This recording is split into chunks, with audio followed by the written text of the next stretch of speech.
आवाज जनता की। हमारी गाड़ी पे अपना झंडा लगाने लगे।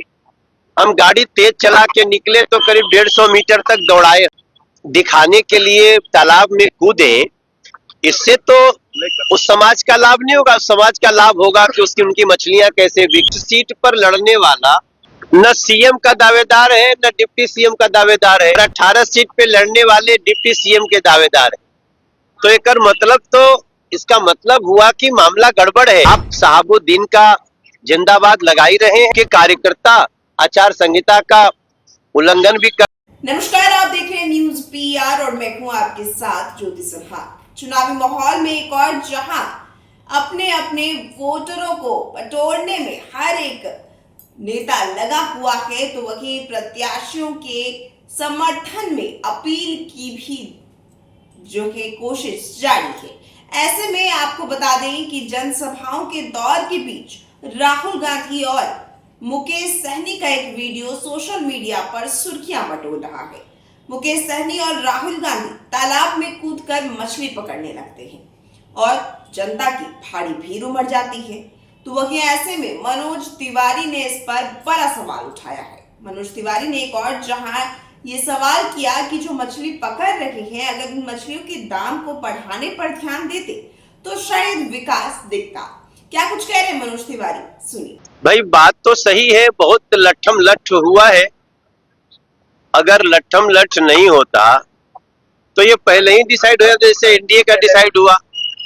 एनडीए नीतीश कुमार जी के नेतृत्व में चुनाव लड़ेगी और जिसका नेतृत्व होता है वही सीएम होता है।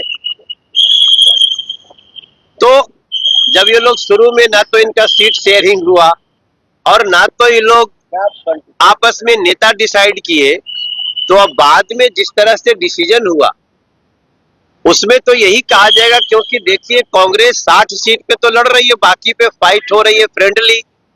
और 60 सीट पर लड़ने वाला न सीएम का दावेदार है न डिप्टी सीएम का दावेदार है और 18 सीट पे लड़ने वाले डिप्टी सीएम के दावेदार है। तो एक मतलब तो इसका मतलब हुआ कि मामला गड़बड़ है। अगर मामला इसका मतलब कि कांग्रेस को तेजस्वी जी स्वीकार नहीं है। अगर स्वीकार्यता होती तो 60 सीट वाले को भी तो कुछ डिसाइड होता। इसलिए ये बात कही जा रही है कि ये मुहावरा है, कट्टा के बल पे का मतलब है कि जबरदस्ती।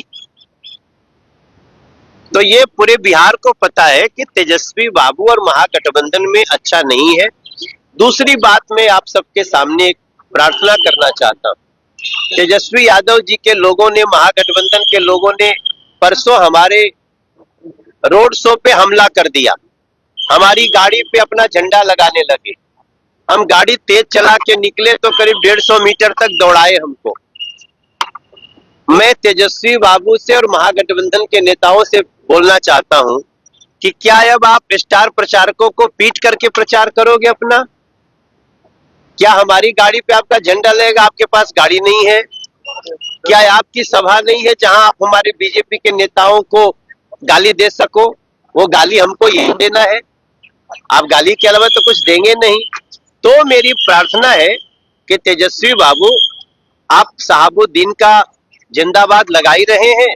आपके कार्यकर्ता आचार संहिता का उल्लंघन भी कर रहे हैं और हमारे ऊपर अटैक कर रहे हैं। इसको तो कम से कम समझा लो, वरना आपका जंगल राज था, जंगल राज है, जंगल राज रहेगा। वही इमेज आ रही है और बिहार इसको देख रहा। नरेंद्र मोदी जी के रोड शो में कल कहा है कि हमारे साथ समाज का बीजेपी अपमान।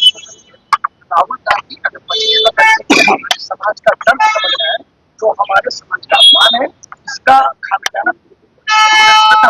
नहीं। हम उनको क्या कह रहे हैं? वो मछली पकड़े, वो सब कुछ कहें। बीजेपी ने इसका कोई भी इस पे कोई ऐसा बात नहीं कहा है जिससे हम तो ये कह रहे हैं कि हिमाचल प्रदेश में कांग्रेस की सरकार है, वहां के मल्लाह समाज को, निषाद समाज को क्या किया है कांग्रेस सरकार ने? और बीजेपी मछुआरों के लिए कितने बड़े बड़े योजना लाई है। आज भी हमारे मैनिफेस्टो में मछुआरों के लिए जो पहले कर रहे थे उससे ज्यादा करने की हमने गारंटी दी है। तो खाली आप दिखाने के लिए तालाब में कूदे, इससे तो उस समाज का लाभ नहीं होगा। उस समाज का लाभ होगा कि उसकी उनकी मछलियां कैसे बिके, उनका इनकम कैसे बढ़े। वो हमारी एनडीए करने जा रही है और हमारे मैनिफेस्टो में लिखा हुआ है।